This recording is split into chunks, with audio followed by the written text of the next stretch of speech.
مشاهدينا الكرام، والآن نعود إلى ضيفنا الخبير الاقتصادي مازن رشيد من الأردن للتعليق حول موضوع دمج بورصتي دبي وأبو ظبي. مرحبا سيد مازن من جديد. مشروع دمج سوقي دبي وأبو ظبي والذي هو ربما خطوة على طريق إقامة اتحاد في أسواق المال الخليجية، ما هي برأيك المزايا المتوقعة من هذا المشروع على الاقتصادات الخليجية؟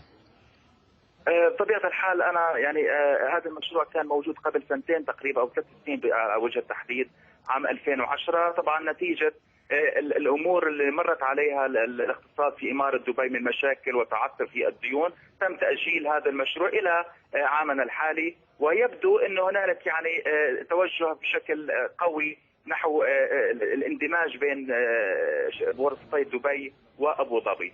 طبعا هناك ميزات إيجابية احنا بنتوقع تكون بين عملية تسهيل على المستثمرين في التعامل بشكل مباشر في سواء في أسهم شركات المدرجة في بورصة أبو ظبي أو حتى في المدرج في بورصة دبي.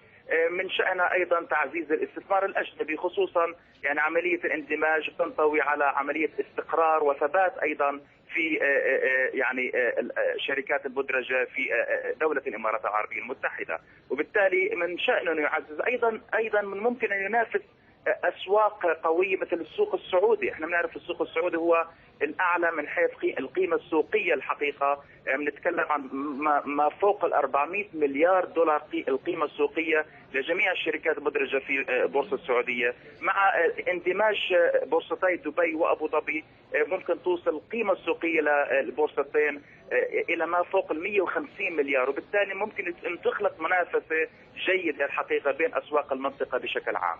نعم سيد مازن، لقد بدأ في المنامة يوم الاثنين الماضي تنفيذ أول بورصة عربية مشتركة. هل تحدثنا عن إيجابيات هذا المشروع على المواطن العربي العادي؟ طبعا هو تم يعني إضافة اللبنة الأولى الحقيقة في هذا المشروع. احنا بنعرف أن المشروع حسب ما تم الإعلان في الإعلام الحقيقة أنه سوف يأخذ ما لا يقل عن 15 عام حتى يتم تنفيذه بشكل كامل، وكل يعني على 3 مراحل، وكل مرحلة راح تكون حوالي 5 أعوام، وبالتالي 15 عام هي يعني احنا بنتكلم عن البداية سوف تكون بداية عام 2014.